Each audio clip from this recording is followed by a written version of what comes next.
Hey everyone, welcome to Stripped Down Spirituality, a podcast where I do my best to answer your questions about spirituality, life, or whatever comes up. I am Reverend Lezli Goodwin. I'm a minister with Centers for Spiritual Living, and so I answer these questions through the lens of Science of Mind, which is the teaching that I teach.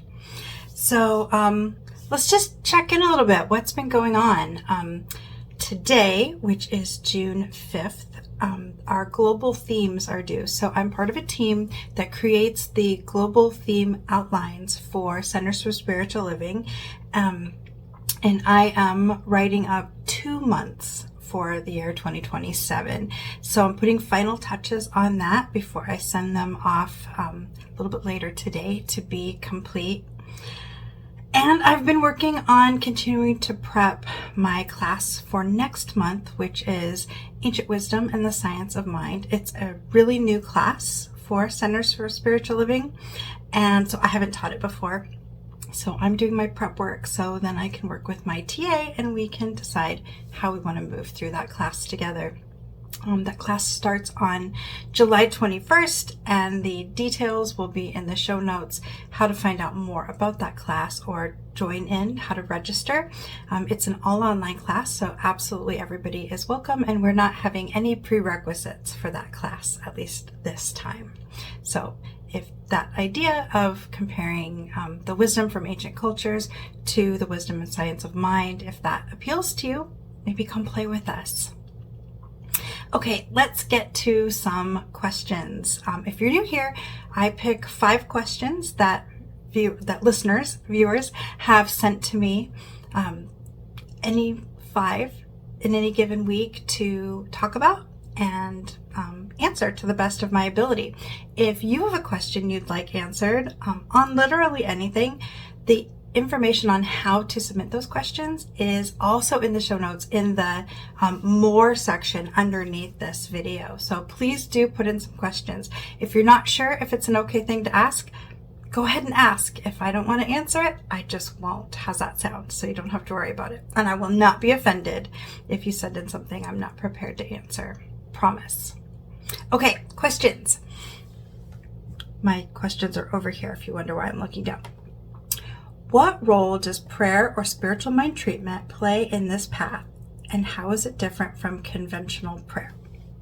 Excellent question. So, spiritual mind treatment is a form of affirmative prayer that we use in Science of Mind. So, affirmative prayer is a prayer that is affirming what is already true instead of asking for something from the divine. So the underpinning underneath this idea is that anything we could possibly want to be or have is already available to us simply because we are expressions of the divine. And so in an affirmative prayer, we would make the effort to remember the truth about the divine, about ourselves in alignment with the divine, and then recognize that whatever it is that we want, that the qualities of the divine that would lead to that outpicturing that we want, that they're already embodied right where we are. It's different from conventional prayer in that it's not asking for something. And it's also not contingent upon being good or well-behaved or following rules. Instead, it is simply accepting the good that is already here and allowing the path that would lead from that good to the good that we seek. So if I want to pass a test, for example, I would anchor into knowing that spirit is divine intelligence, and that because I'm an expression of spirit, that intelligence is built into me, and therefore I already have access to all of the answers. I'm completely supported by the universe, and passing that test or getting a good grade on that test is an inherent outpicturing of who and what I am, as opposed to a prayer that might read something like, Heavenly Father, please help me to pass this test. It's a different approach, and the difference really is less about the words said, though that's true, and more about the underlying faith premise. Does That's spiritual mind treatment. I absolutely love this particular form of prayer. I'm obsessed with it. I've written a book on it called Built on Faith. That's really the how to speak a spiritual mind treatment book that I wished I'd had when I was learning spiritual mind treatment. So if you are learning about that, I will put the information for my book in the show notes so that if you want to check it out, it will be there for you to see. Okay, question number 2. Could you describe a spiritual process for shifting from a negative to positive thinking? That is a good question. So this is really kind of tracking how thoughts work, right? So say we're talking about the potentiality of a romantic relationship. That's one that's pretty common. And often I will hear people say, or they'll tell me, there's nobody good out there. Everybody good's already taken and already married, and it's a mess out there. The apps are terrible. Everything's terrible. You can't meet anyone. Nobody's honest. Perhaps you have heard similar things. And so if they were in that place, I would ask them to identify, if they can, what beliefs are operating within them that would lead them to that conclusion. So we might get the belief that there isn't anybody for me, the belief that the people out there aren't honest or aren't positive in some way. And if we keep digging, we might even get to I'm not the kind of person people want to be with, or I'm just not worthy of love, or I will never have a romantic partner that will meet my needs. So the first step is really just figuring out where the negative thinking is coming from. And it's almost always coming from beliefs or stories that we've created to make sense of what we've seen so far in our lives. And usually these things aren't terribly forefront of mind. They're kind of under the covers. So sometimes we need to do a little bit of picking to find that thought. Once somebody has found a thought, so we'll center on I'm not worthy of love. From there, what we want to do is figure out which quality of the divine would be missing if that were true. If it is true that I am not worthy of love, the divine quality missing might be love, divine love. It might be, I'm going to go through my list of the big 12. Abundance, balance. Abundance might be there aren't enough people. Balance, beauty, joy, love, freedom, order, peace, power, unity, wholeness, and wisdom. Those are the big 12. It's not that they're the only qualities of the divine, but they're most things tend to kind of roll up to one of those. So if I say then that means love is missing in this situation, then what I would do is turn to affirmations that affirm the divine love as my truth, and that state an affirmation, a claiming of that good, even if I don't all the way believe it yet. So that might sound like, because I am the love of God, I know I am worthy of infinite love. So we can anchor into our belief on the first half. Most of us don't have a hard time claiming that God is love. And most of us actually don't have a hard time claiming that we are expressions of that divinity. But logically, if God is all there is and I exist and God is love and I am of God, then God has built that love into me, then I'm inherently worthy of love. I don't need to go look for evidence that some man or woman or non-binary person loves me to know that I'm worthy of love. I know that I'm worthy of the love of the divine. If I'm worthy of the love of God itself, then I'm inherently worthy. And that just must outpicture as more love showing up in my life. So I would anchor into that affirmation. And when I catch myself thinking the old thought, I gently and lovingly say, oh, okay, I forgot for a second. I'm not doing that kind of thinking anymore. I'm doing this affirmation, and I would repeat the affirmation to myself. And over time, we find that the things we tend to think shift and our negativity turns to positivity. I know that that sounds oversimplified, but that really is the practice. And hopefully we're surrounded by people, friends and ministers and practitioners who lovingly remind us when we are slipping away from our intention, to remind us that we are the love of the divine and we can anchor back into it. And the time comes, believe it or not, the time really does come when you just don't have that thought anymore. Awesome. That was a fun question. Okay, next one.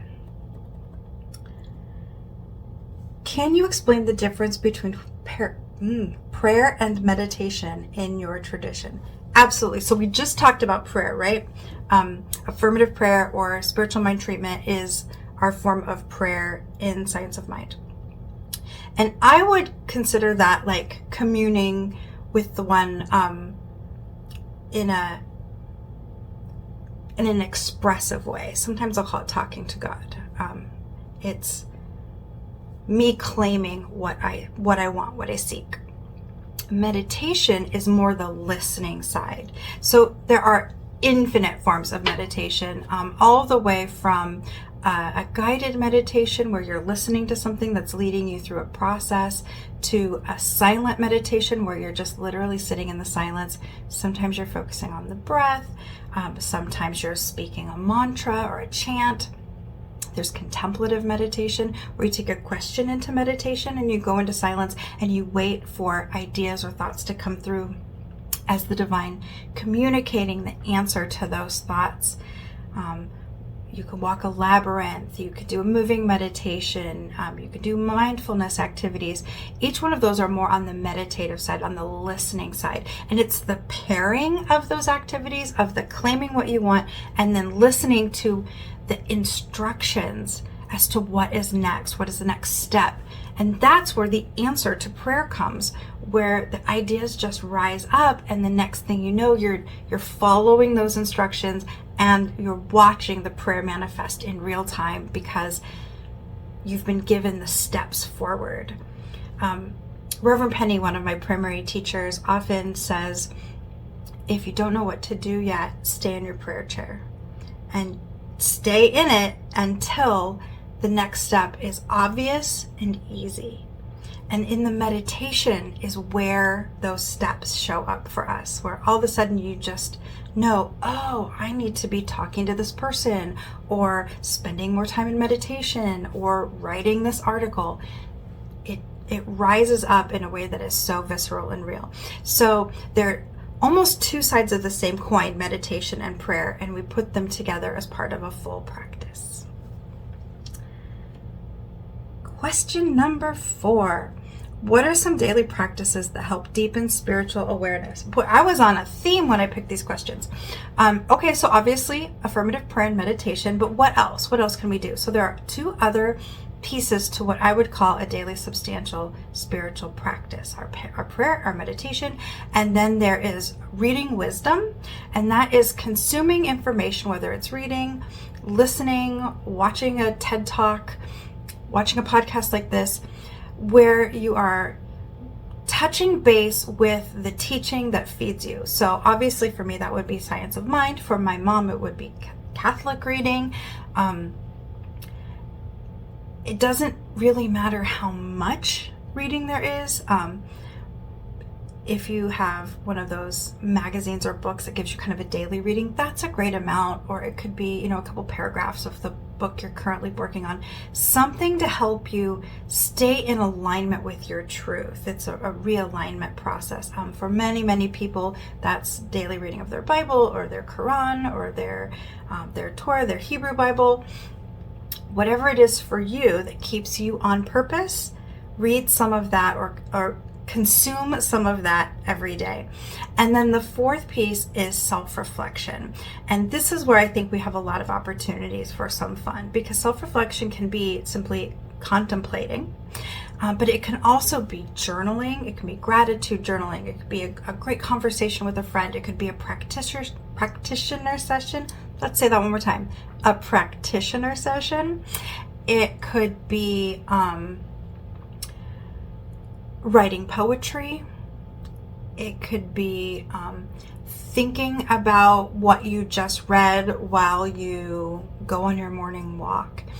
The idea is that we're taking it beyond something we consume and really checking in with ourselves on the inside. How do I feel about that? How am I enacting that practice if I'm thinking about a practice? Where are my beliefs in this area? Where is my positivity in this area? What's next for me to do? And just being present and really honest with ourselves about where we're at in that. It's important to just touch base with how what we're reading and studying is working us on the inside. Because until it's embodied, which comes through self-reflection, it's just more information. And we don't need more information. We need embodied wisdom. That's true for all of us. That's how we grow. So, journaling, practitioner sessions, great conversations, anything that helps us really hone in on our inner life around spirituality. Those are the 4. Okay, question number 5. What is a practitioner session? Why should I get one? What is a practitioner session? So the first question is, what is a practitioner? A practitioner is a person in Science of Mind who has dedicated years of their life, at least 3, usually more like 5, in specific Science of Mind study. They've done 2 years of that is practitioner training, where they're taking specific classes to hone their consciousness and understand Science of Mind so well that they can know the truth, the divine truth of anybody that's sitting in front of them, no matter what the circumstances are. And this is important. It's related to the psychological concept of unconditional positive regard, where you're safe with your counselor, in the case of psychology, to know that that person wants the highest and best for you and believes that it's possible. In Science of Mind, we take that and we take it a little bit further, that we know the divine truth of you.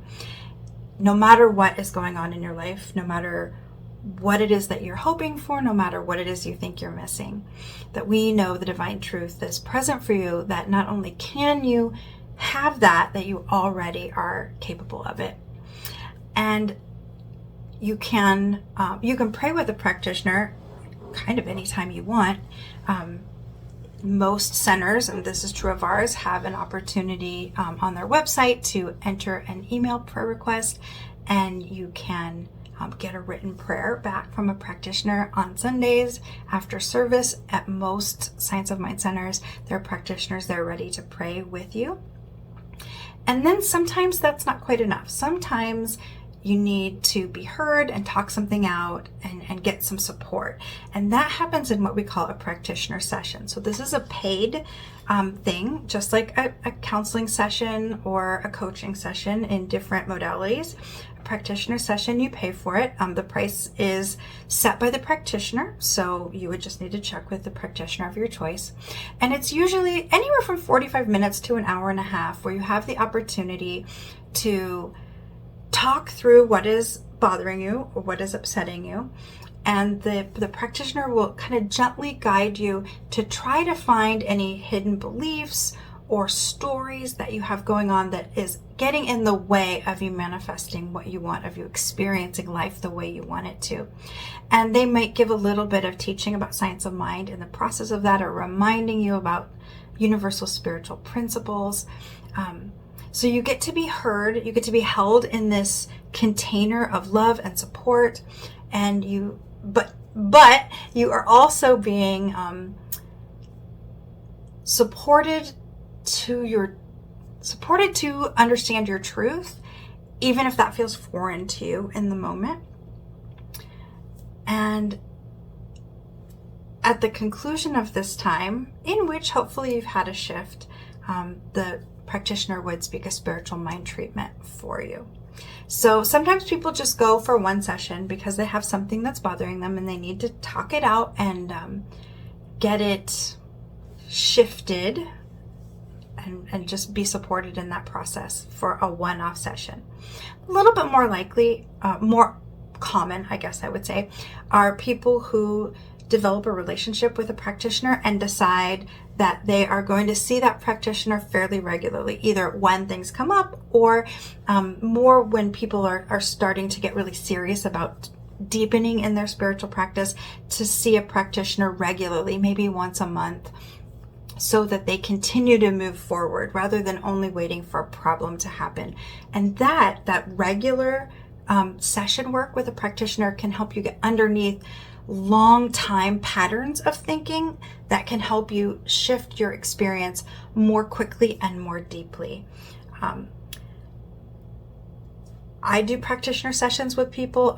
Not all ministers continue to do that, but I really enjoy doing it, especially with people who are working at a deep level to shift their life in a hugely transformative way and to really deepen into their practice. So often it's people who are really motivated to become practitioners or ministers that I end up working with, but that isn't a prerequisite. And I find that while every practitioner is qualified to help every person with every situation, because we're not working with conditions, the thing you're upset about, we're working with the qualities of the divine and the principles of the divine. So those are universal. My dog is barking. Oh my goodness. He's barking a lot. Somebody probably did something really horrible, like walked down the street, because that's a problem in the world of Apollo the dog.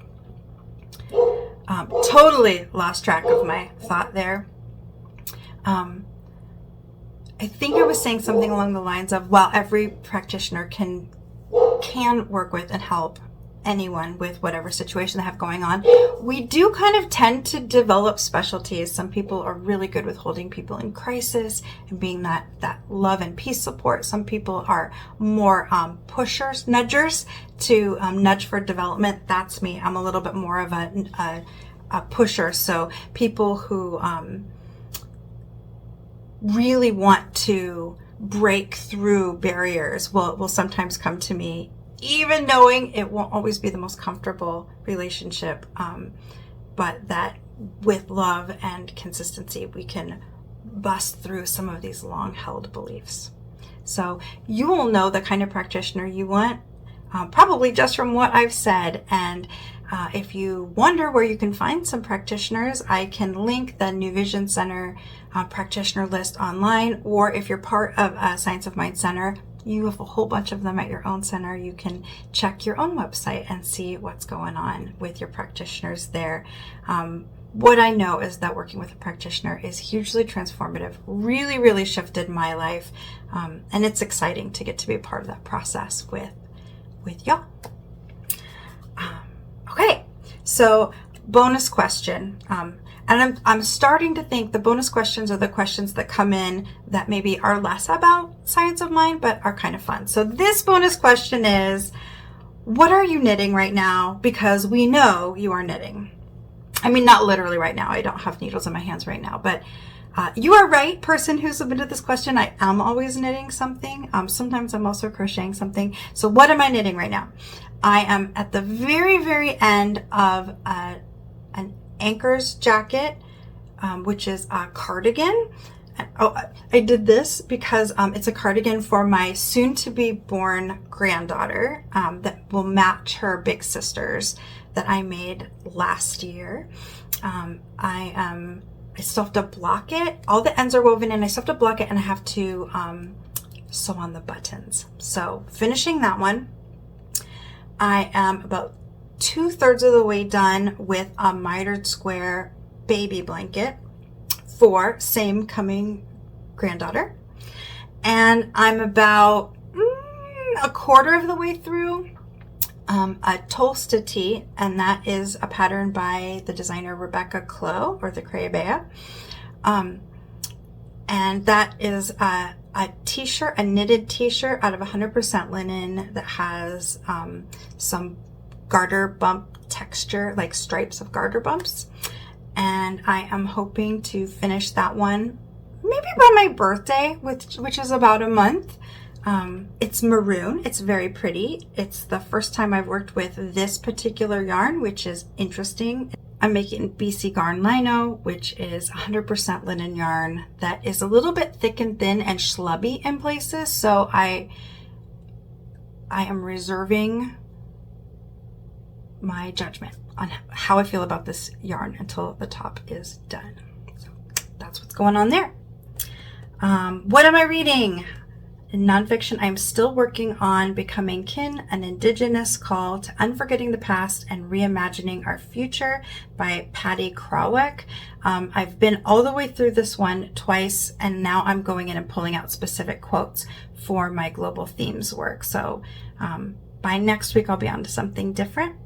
And my fiction book, my silly fiction book, is Witch Out of Water, which is book 2 of the Moonstone Bay Cozy Mysteries by Amanda M. Lee.